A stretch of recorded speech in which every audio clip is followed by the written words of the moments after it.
Bismillah. Assalamualaikum warahmatullahi wabarakatuh.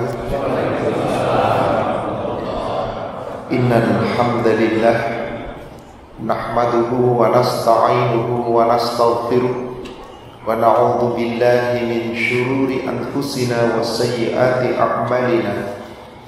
May yahdihillahu fala mudilla lahu wa may yudlil fala hadiya lahu.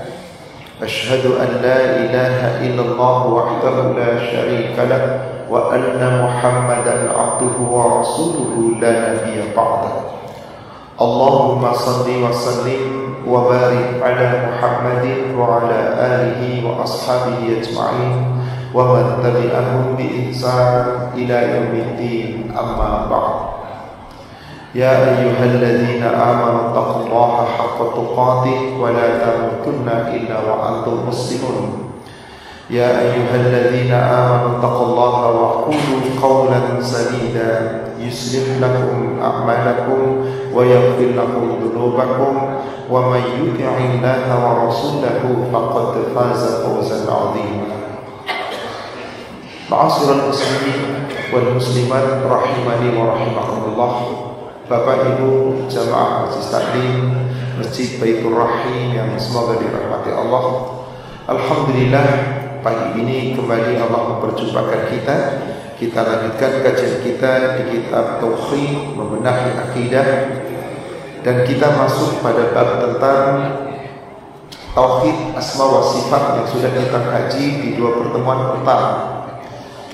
Kita masih melanjutkan tentang Tauhid Asma wa Sifat, yakni dalam pokok bahasan penyimpangan dalam menggunakan nama-nama Allah, atau yang disebut dengan ilhad.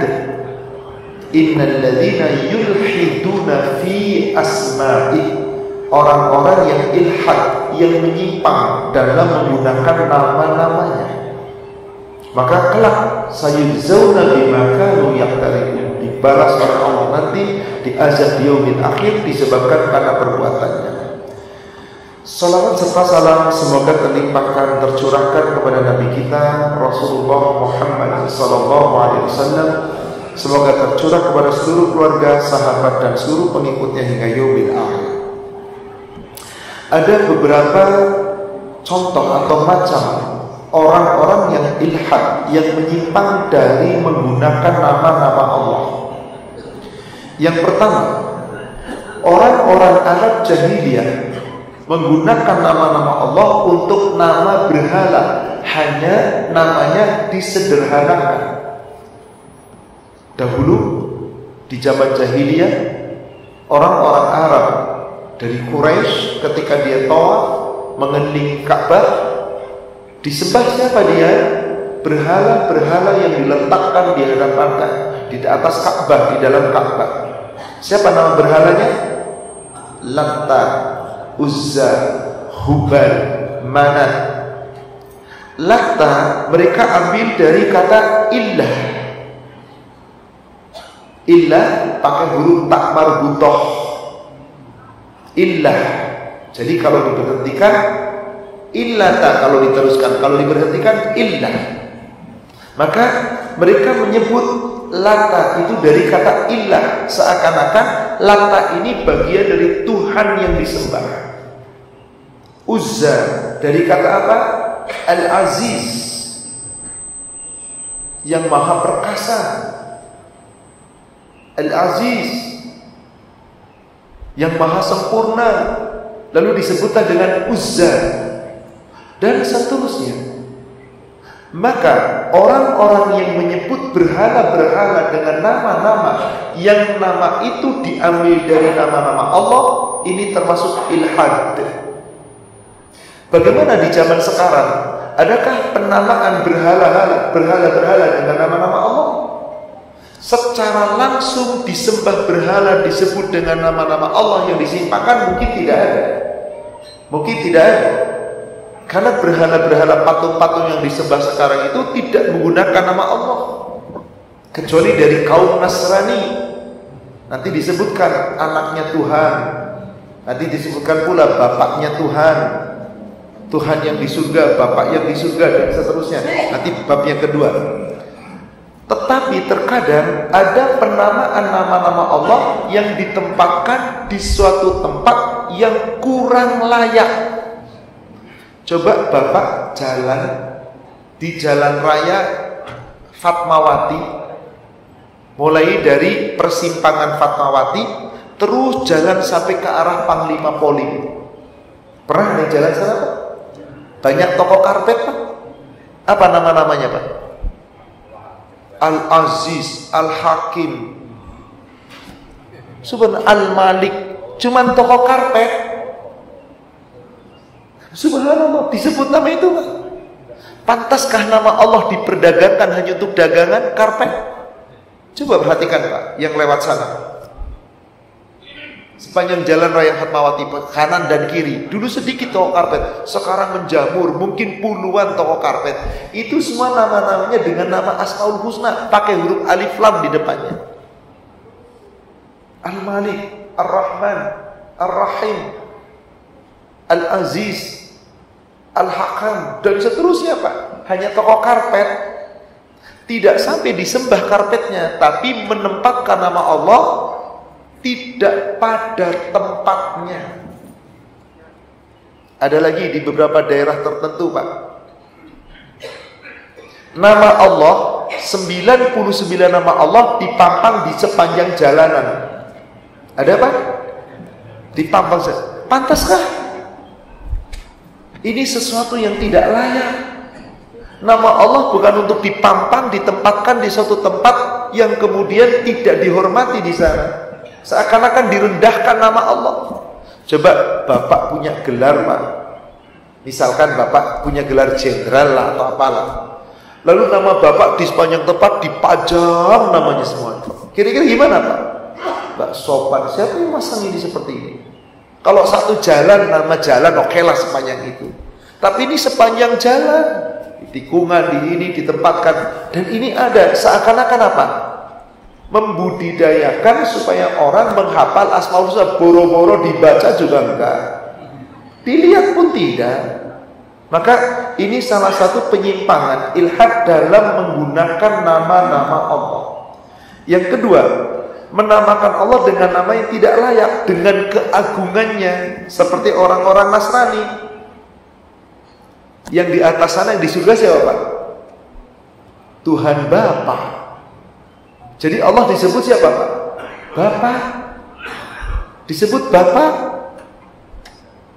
Kalau yang di buminya siapa? Yang disembah yang di bumi? Anak Tuhan, anak. Maka ini sebuah penyimpangan dan ini terjadi. Kalau di agama lain, Tuhan itu dianggap dewa-dewa. Meskipun dewa-dewa itu tidak diambil dari nama Allah, tapi mereka menyejajarkan dewa itu seakan-akan itulah Tuhan, itulah Allah.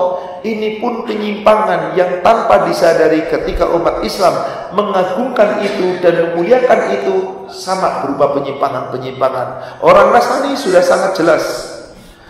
Kemudian yang ketiga, mensifati Allah dengan kekurangan yang Allah menyucikan dirinya.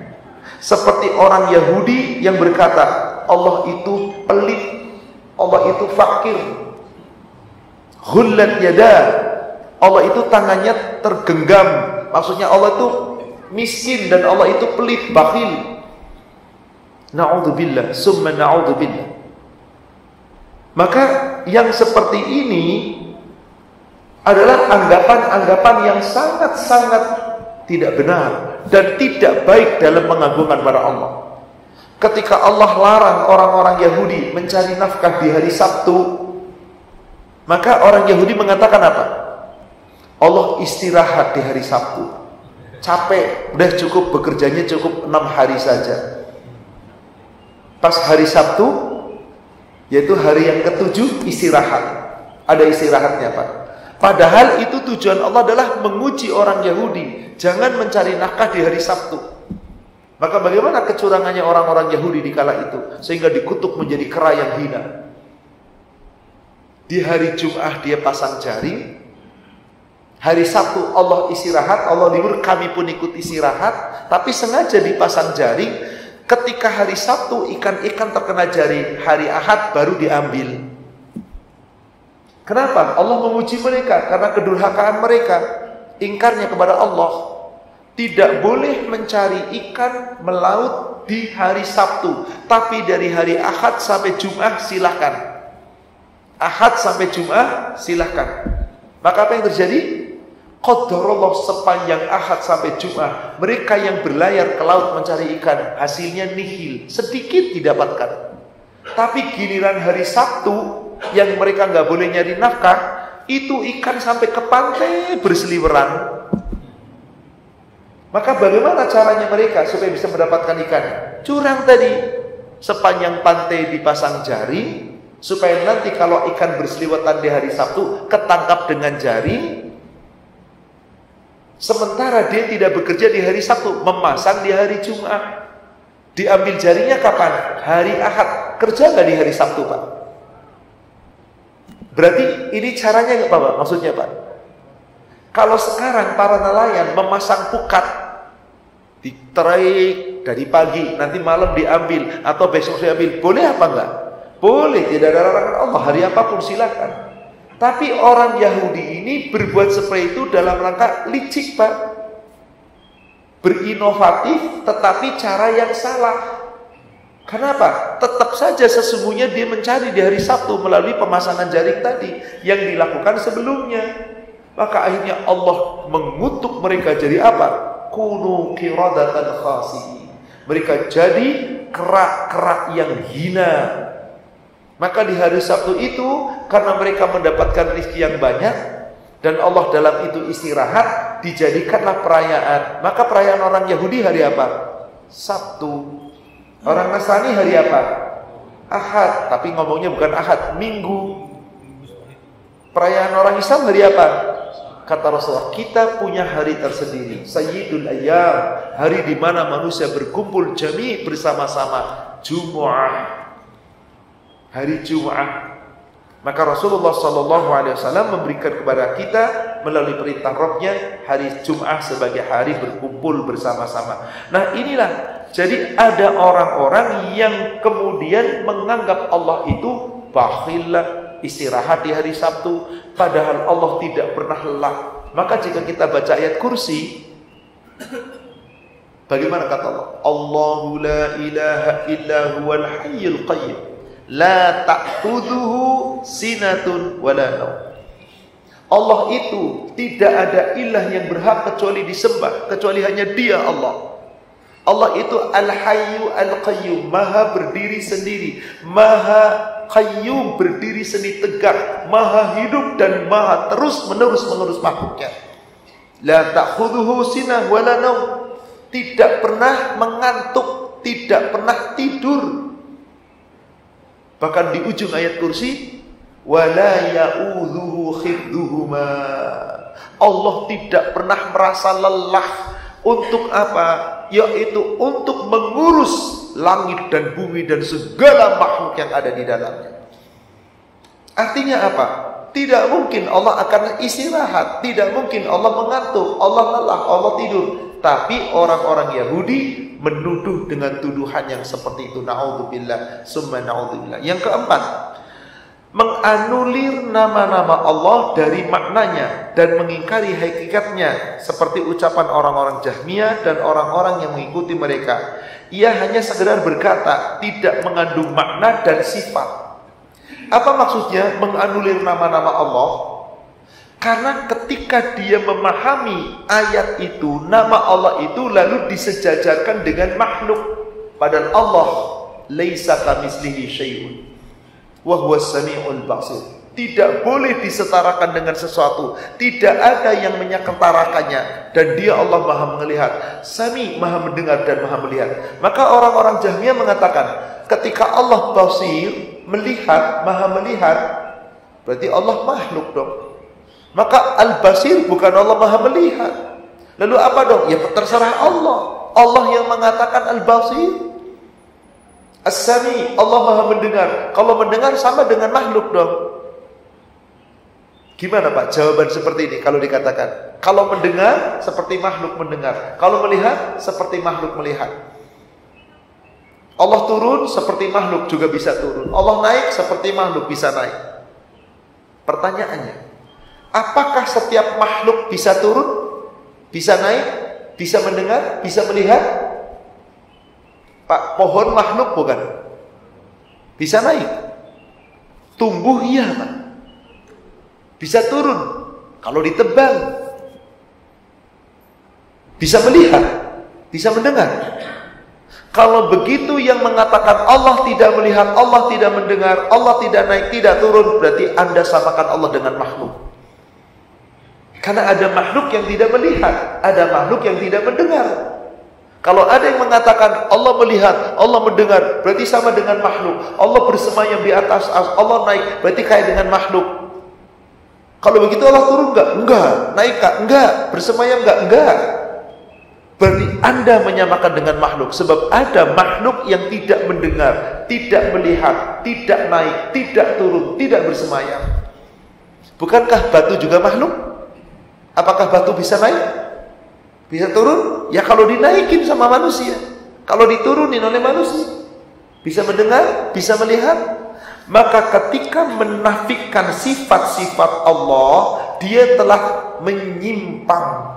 Maka nama-nama Allah itu tidak boleh disimpangkan. Diterima apa yang Allah firmankan dengan iman. Jangan dibahas tentang bagaimana syariatnya, bagaimana ketetapannya, bagaimana cara turunnya.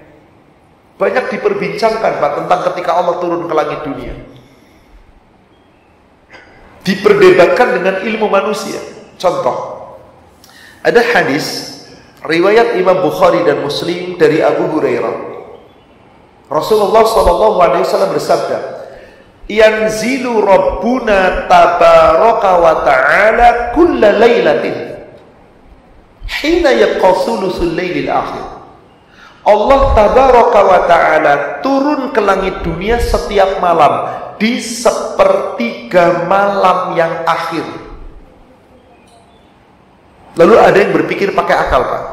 Kalau Allah turunnya di sepertiga malam yang akhir, oke, kita di Jakarta. Sepertiga malam akhir kapan di Jakarta Pak? Sepertiga malam akhir itu kira-kira antara jam 1 sampai sebelum subuh. Oke, di Jakarta. Sekarang di wilayah Jawa, di wilayah Jakarta tuh WIB ya Pak ya. Kalau di Wita tengah, Allah turun di sini jam 1 sampai jam, masih bisa lah Pak. Karena beda 1 jam. Kalau WIB timur Pak, masih bisa. Kalau di sini jam 1, di sana jam berapa? Di Wita timur jam 3, masih ada waktunya turun. Kalau bedanya 4 jam, sudah mulai habis. Bedanya 6 jam. Lah kalau itu Allah turun di sini, nanti Allah turun lagi di Inggris, Allah turun lagi di Amerika, capek dong Allahnya turun terus. Gak pernah naik dong, karena waktu beda-beda. Jadi dia menerjemahkan, memahami dengan akal, gak bisa Pak, bukan begitu caranya. Maka Allah turunkan ayat Al-Quran di surat Luqman, surat 31 ayat 27. Lau annama fil ardi min syajaratin aqlam wal bahr yamudduhu min ba'dihi sab'ah abhurim ma nafidat kalimatullah. Nih coba Pak, bayangkan ilmunya Allah. Kalau kita manusia hendak mengutik-ngutik ilmu Allah, membahas bagaimana turunnya Allah, itu ilmunya Allah, ilmu Anda nggak mampu. Andai kata kamu ingin mengetahui ilmunya Allah, andai kata di dunia itu semua pohon ditebang jadikan aklam, pena, alat tulis. Pak, kebayang nggak Pak, berapa pohon di dunia Pak? Tebang semua, jangan lagi ada hutan, gundulin semua, jadikan alat tulis. Tanpa ditebang alat tulis, sudah miliaran alat tulis dibuat manusia. Ini semua ditebang jadikan alat tulis. Wal bahr, tintanya apa Pak? Seluruh lautan kamu kuras jadi tinta. Ketika satu lautan gak cukup, yamudduhu min ba'dihi sab'ah, ditambah lagi dengan 7 lautan lagi. Jadi tintanya berapa lautan, Pak? 8 lautan, Pak. Tulis ilmu Allah, silahkan kamu kaji ilmu Allah. Abkhuri ma nafidat kalimat Allah. Nggak akan ada habis-habisnya kalimat Allah kamu tulis. Jadi ketika kita membahas asma wa sifat, nama-nama Allah dan sifat Allah, jangan pakai ini strata, pakai iman. Kalau Allah mendengar, Allah melihat, Allah naik, Allah turun, Allah bersemayam, sudah, jangan pakai logika. Sami'na, kayak apa cara mendengarnya Allah, terserah Allah. Kayak apa melihatnya Allah, terserah Allah. Kayak apa turunnya Allah, terserah Allah, jangan dipikirin. Turun sepertiga, tiap negara beda-beda sepertiganya. Berarti Allah sibuk di langit, enggak kapan Allah bersemayamnya, kapan Allah naiknya. Waktu berbeda-beda, akal kita nggak nyampe, Pak. Ini adalah peringatan Allah bahwa ketika Allah turun, Allah menyaksikan kita. Cara menyaksikannya, melihatnya, jangan dibahas. Ada lagi kalimat, Allah itu bukan bersemayam di atas arsy. Allah itu bersama kita dimanapun kita berada. Sekarang kita ada di sini, di Amerika ada orang. Lalu Allah di mana? Di sini atau di Amerika? Allah di mana-mana. Akhirnya pemahamannya menyimpang. Ketika Allah turunkan ayat contoh, coba Bapak Bu Ibu buka surat 58 ayat 7.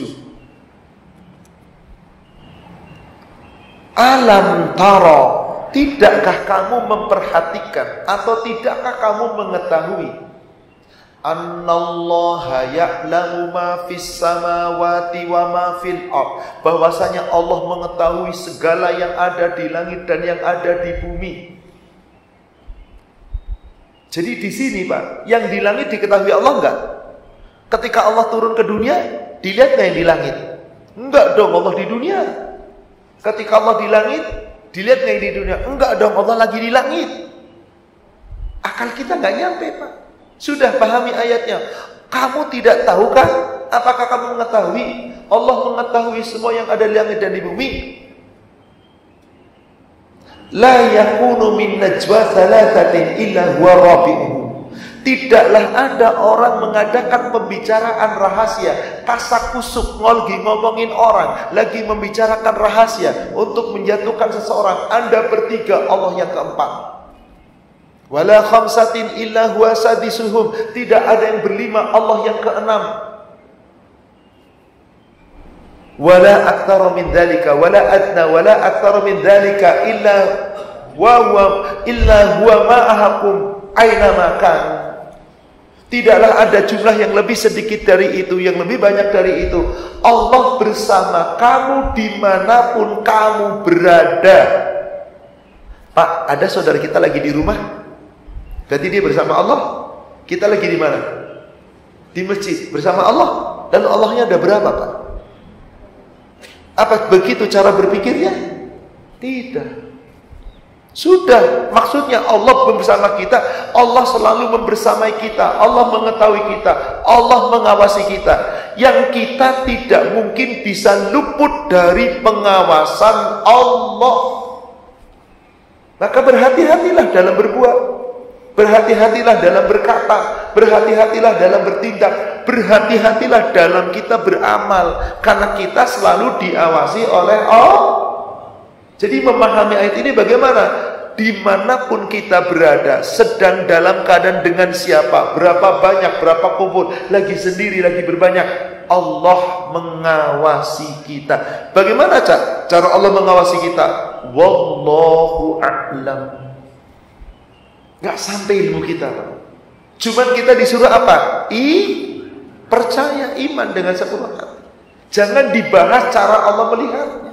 Tidak pernah ada sahabat Rasul yang protes dengan itu. Cuman zaman sekarang saking pinternya manusia, saking cerdasnya manusia, banyak retorika, banyak bicara, akhirnya pakai hawa nafsu. Siapa yang orang cerdas, Pak? Siapa orang cerdas menurut Bapak?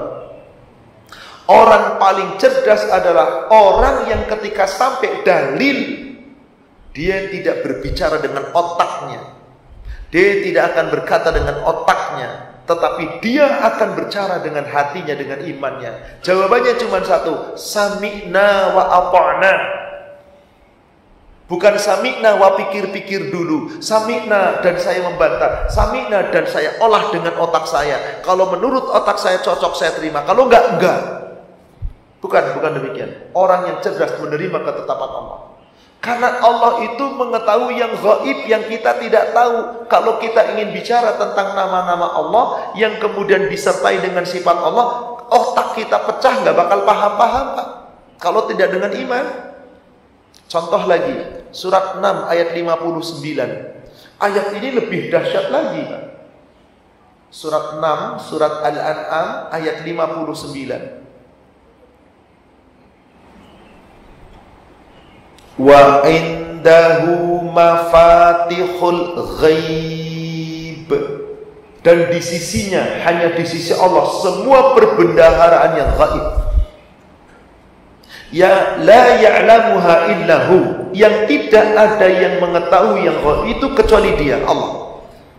Ya'lamu ma fil barri wal bahr, Allah tahu yang ada di daratan dan Allah tahu yang ada di lautan. Coba bayangkan, Pak. Kita bayangkan. Allah tahu yang ada di daratan dan yang ada di... Sekarang kita lihat yang di daratan dulu. Wala tasqutu min waraqatin illa ya'lamuha. Tidak ada satupun daun jatuh dari pohonnya kecuali Allah tahu. Maaf, Pak, satu daun jatuh. Bapak lihat di halaman Baitur Rahim ada pohon durian di pojok sana. Pernah ngitung nggak, Pak, satu hari berapa daun yang jatuh? Satu pohon aja, Pak. Berapa, Pak? Jangan satu hari deh. Dalam 1 menit berapa yang jatuh, Pak? Bingung kita, Pak. Satu pohon loh. Gimana kalau pohon itu pohon besar yang daunnya kecil-kecil? Pohon apa itu, Pak? Beringin, flamboyan. Lebih kecil lagi, Pak, flamboyan. Atau pohon petai Cina. Daunnya kecil sekali kan? Berapa yang jatuh dalam 1 detik? Satu dunia berapa triliun pohon, Pak? Satu daun jatuh dari pohonnya, Allah tahu. Bagaimana menyikapi ini? Sami'na wa ata'na. Ini iman, Pak. Sebab kalau semuanya harus pakai logika, gak cukup tadi. Ingat, Pak, semua pohon ditebang, 7 samudra ditambah dengan 1 samudra sebelumnya, gak bisa ditulis sama Allah. Maka kita bayangkan ayat ini, Allah Maha mengetahui yang gaib. 1 lembar daun jatuh tidak diketahui oleh siapapun kecuali Allah yang tahu. Wala habbatin fi zulumat, tidak pula 1 biji jatuh dari pohonnya dan jatuhnya di kegelapan malam. Pak, berapa biji jatuh dari atas pohon, Pak? Allahu Akbar. Kalau pohonnya itu pohon mangga, jatuh masih gede, Pak. Pohon durian ya lumayan lah, masih gede, Pak. Kalau pohon yang kecil-kecil, Pak, buahnya, Pak. Pohon beringin itu kan buahnya kecil banget, Pak. Jatuh, itu 1 kali jatuh tuh ribuan di bawah. Pohon ceri jatuh, 1 biji jatuh di kegelapan malam yang paling gelap, Allah tahu. Wala rabbin wala yabitin, tidak ada sesuatu yang basah, tidak ada sesuatu yang kering, illa fi kitab. Semua diketahui Allah, bahkan tertulis di kitab Lauhil Mahfuz. Jadi, Pak, maaf, sekarang di dasar, di lautan, Pak. Basah semua nggak di lautan, Pak? Kira-kira berapa, kebayang nggak, Pak? Ikan teri ada berapa triliun ikan, Pak? Allah lihat 1 ikan bergerak, tahu Allah. Wong di dunia sekarang ada pesawat tenggelam di lautan, diuber-uber dicari berbulan-bulan, bertahun-tahun nggak ketemu, Pak. Segede apa pesawat? Udah pakai teknologi paling canggih. Lah manusia ingin menandingi ilmunya Allah. Inilah fungsinya tauhid asma wa sifat. Setelah kita membahas tauhid rububiyah, kita membahas tauhid uluhiyah, tentang tauhid asma wa sifat, ini pun berkata dengan iman, yakini tentang nama-nama Allah, tentang sifat-sifat Allah, tentang perbuatan Allah. Jangan bayangkan dengan manusia. Prinsipnya adalah laisa kamitslihi syai'un. Allah tidak bisa disamakan dengan sesuatu pun. Maka yang wajib bagi kita adalah menetapkan nama-nama Allah, meyakini petunjuknya berupa sifat-sifat kesempurnaannya dan keagungan tanpa menyelewengkan dan mengingkari, tanpa menetapkan bentuk dan caranya dan menyerupakannya dengan sifat makhluk, sejalan dengan firman Allah yang sering kita baca, Asy-Syura surat 42 ayat yang ke-11, di ujung dari ayatnya, laisa kamitslihi syai'un wa huwas samiul basir. Allah tidak ada sesuatu pun yang serupa dengannya, dan dialah Allah yang maha mendengar dan maha melihat. Bagaimana cara mendengarnya Allah, bagaimana cara melihatnya Allah, tadi sudah disebutkan antara beberapa ayat yang manusia nggak akan mampu. Maka kemudian wajib pula menghormati nama-nama Allah dengan tidak menggunakannya untuk selain Allah. Dan ini termasuk pewujudan dari tauhid. Apa maksudnya? Jangan menggunakan nama Allah untuk nama makhluk kecuali dibarengi dengan abdun. Siapa nama yang paling disukai Allah? Abdullah, hambanya Allah. Dan nama-nama yang disertai dengan abdun dibarengi dengan, diiringi dengan nama-nama asmaul husna. Abdul Hakim, Abdul Razak, Abdul Rahman, Abdul Malik, semuanya dengan Abdul. Sayangnya banyak orang Indonesia namanya bagus banget Pak, Abdullah. Siapa panggilannya? Dul Pak, si Dul Pak. Ya Allah, apa sih artinya si Dul? Nama bagus-bagus Abdullah, hambanya Allah, jadi Dul kan gak ada artinya Pak. Abdus Somad, siapa panggilnya? Mamad. Mamad. Ini ngawur manusia ini. Nama yang sangat baik, panggil namanya Abdus Somad, Abdullah, Abdul Rahman. Gak boleh nama disingkat-singkat Pak, karena itu doa. Tapi inilah yang terjadi di kalangan kita. Saya punya ponakan, dikasih nama bagus. Nama depannya dengan nama Nabiullah Ibrahim. Bagus namanya Ibrahim. Semoga mencontoh Nabiullah Ibrahim dengan keteladannya. Namanya bagus, begitu sudah agak besar, umur 1 tahun, saya ketemu lagi dengan ponakan, Baim. Siapa Baim? Ini, loh, anakmu namanya Ibrahim kan? Iya, kok dipanggil Baim? Biar keren kayak bintang film. Innalillahi wa inna ilaihi raji'un. Nama begitu indah Ibrahim, jadi Baim gara-gara pengen keren. Ada bintang film namanya Baim ya. Gak tahu namanya beneran Baim atau Ibrahim, saya gak tahu. Tapi inilah umat Islam. Dia lebih rela dengan nama-nama tanpa makna, hanya untuk keren, hanya untuk supaya namanya sejajar dengan bintang top. Nama yang terbaiknya bahkan diabaikan. Innalillahi wa inna ilaihi raji'un. Maaf, fenomena ini banyak atau banyak Bapak Ibu? Saya katakan, panggil Ibrahim atau panggil dengan nama lain. Jangan kamu panggil Baim. Demi Allah, jangan kamu panggil Baim. Saya sampai bersumpah demi Allah. Karena gak ada maknanya Baim itu. Kamu pengen keren di sisi manusia, terkenal panggilannya karena pilih bintang top, atau kamu pengen mulia di sisi Allah? Panggil Ibrahim. Allah tidak rela nama Nabi yang mulia Ibrahim alaihissalam, orang yang paling sempurna menjalankan perintah Allah, diselewengkan namanya hanya untuk sekedar keren panggilannya. Jangan. Coba Pak, Nabi Ulul Azmi yang dipuji oleh Allah ketika diperintah sempurna tanpa cacat. Kalau bahasa modern apa Pak? Mahasiswa yang diuji sempurna tanpa cacat apa? Bukan cum laude, summa cum laude. Gak ada salah Pak. Tapi tetap kekurangan pasti masih ada. mumtaz, excellent. Ibrahim alaihi salam, beliau nabi yang excellent, mumtaz, summa cum laude, Allah yang puji. Sebagaimana Allah firmankan di surat Al-Baqarah 124. Al-Baqarah 124.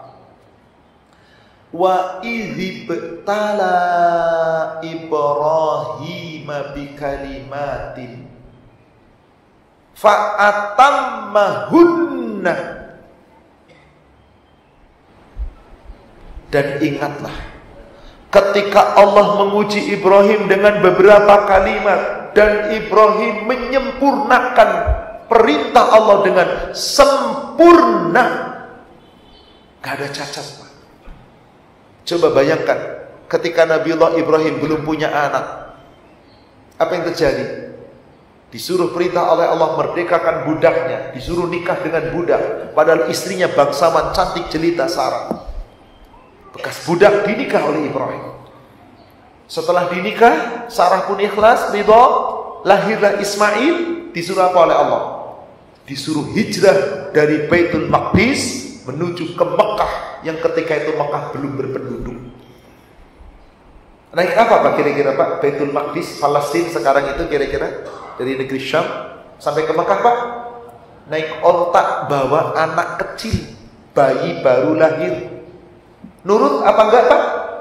Coba Bapak, tugas sudah settle di Jakarta, di Bekasi. Baru punya anak, isinya lahir, disuruh tugas ke Irian, ke Manokwari. Mau apa enggak Pak? Enggak Pak, apa istri saya baru lahir, enggak deh. Manokwari.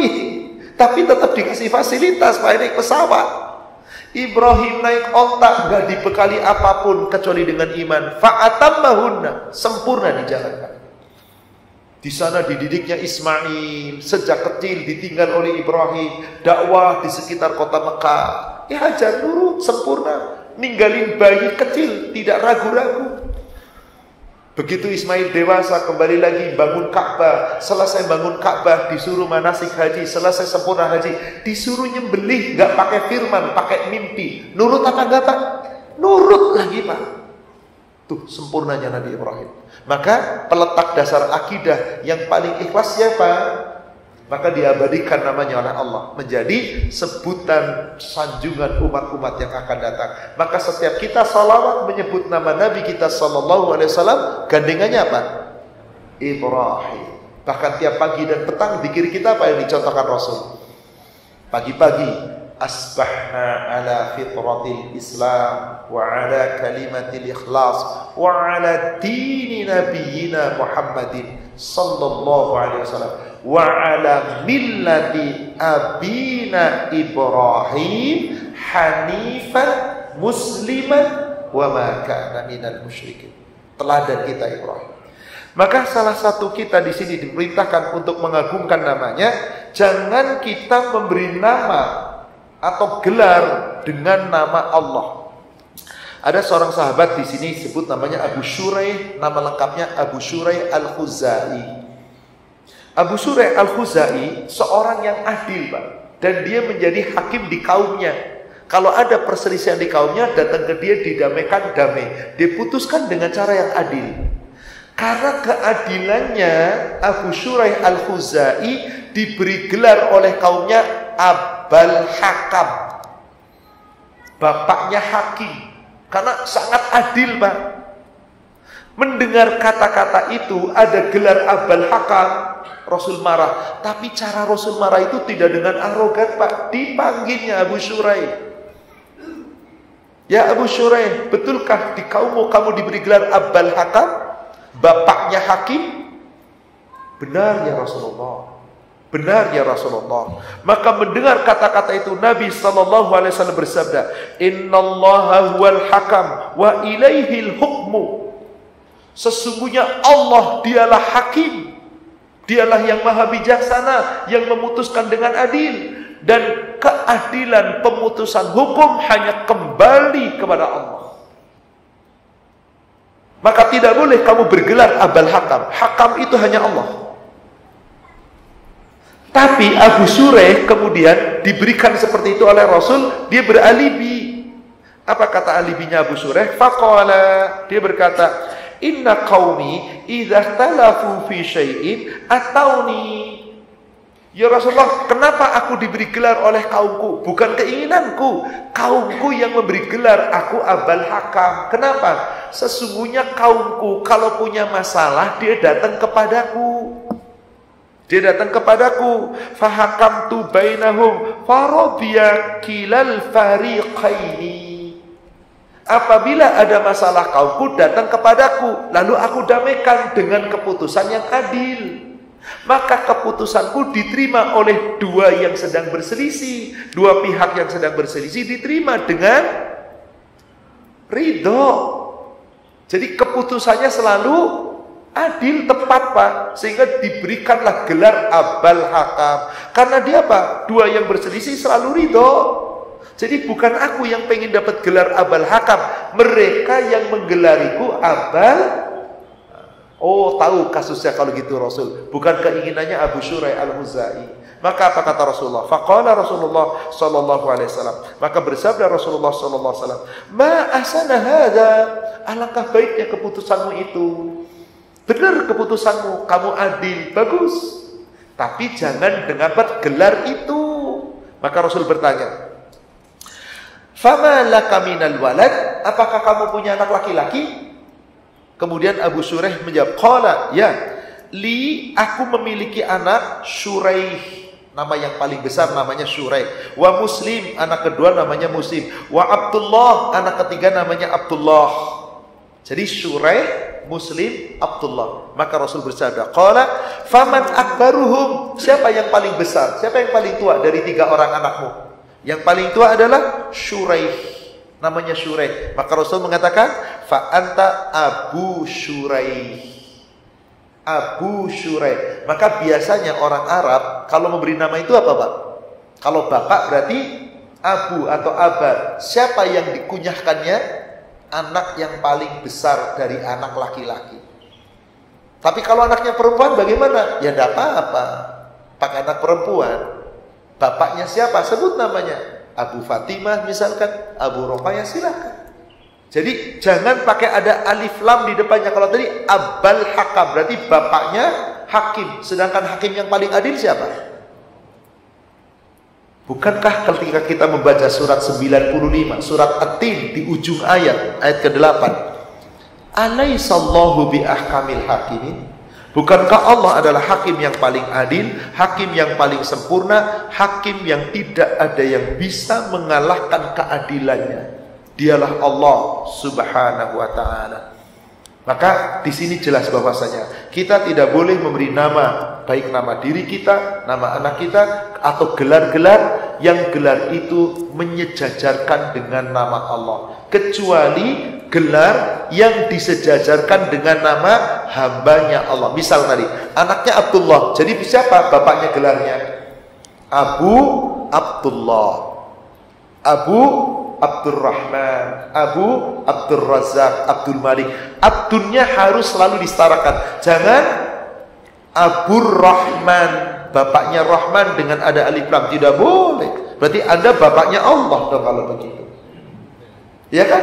Rahman kan Allah, Malik kan Allah, Hakim kan Allah. Maka jangan dengan sandaran itu. Kalau menyandarkan nama anak yang dengan gelaran, dengan nama Abdun, maka Abdun tetap disebut. Tadi Abu Abdullah, Abu Abdurrahman, dan seterusnya. Maka disinilah saudara sekalian, tentang pengagungan dengan nama-nama Allah.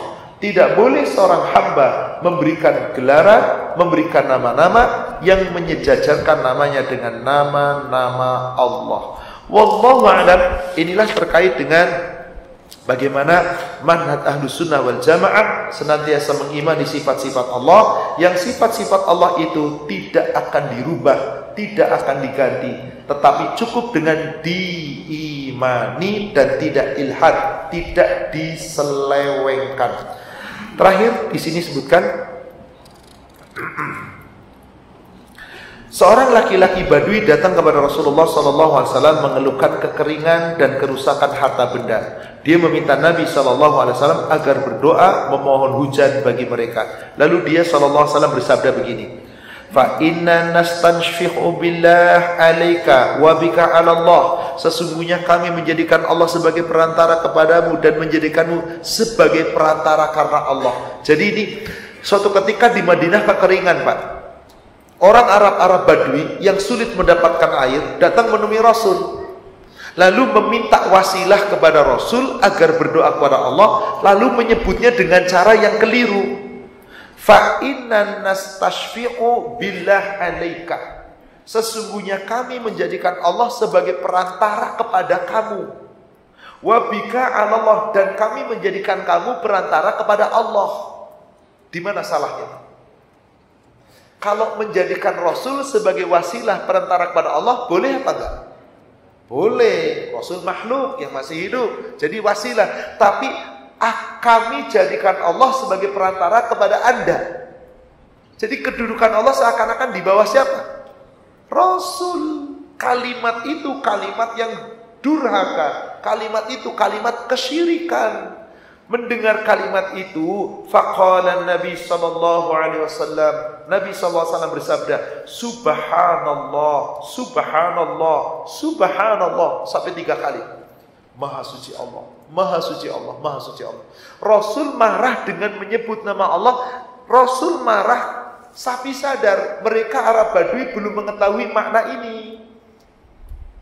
Dia belum mengetahui makna dari dia menjadikan Allah perantara kepada Rasul. Kalau Rasul perantara kepada Allah benar, tapi Allah perantara kepada Rasul tidak boleh. Anda sedang merendahkan Allah.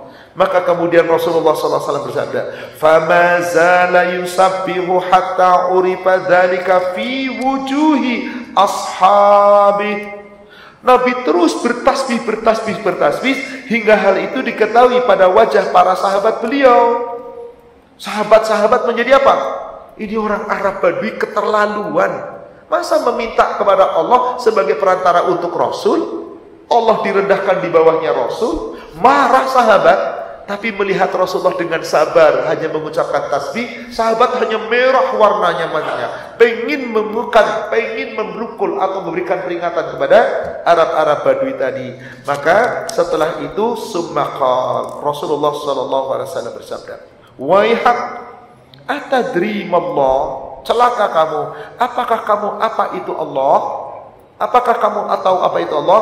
Inna sya'nallahi a'dhamu min dzalik." Sesungguhnya kedudukan Allah lebih agung, lebih tinggi, lebih agung dari persangkaanmu. Kamu menjadikan Allah sebagai perantara. Saya buatkan contoh. Saya anak buah Bapak. Saya asisten Bapak. Bapak manajer saya, direktur saya. Saya sekretaris. Lalu ada orang butuh. Datang ke Bapak sebagai direktur, Pak Direktur, saya minta dengan pertolongan Pak Direktur supaya sampaikan kepada sekretaris Bapak. Kira-kira gimana kalau Bapak seperti itu? Gimana Pak? Kurang ajar kamu. Saya tuh direktur. Kenapa kamu nyuruh saya untuk nemuin sekretaris? Kebalik. Yang ada harusnya gimana? Pak Sekretaris, tolong sampaikan ke Pak Direktur permohonan saya. Benar apa enggak? Nah, Arab Badui tadi gimana?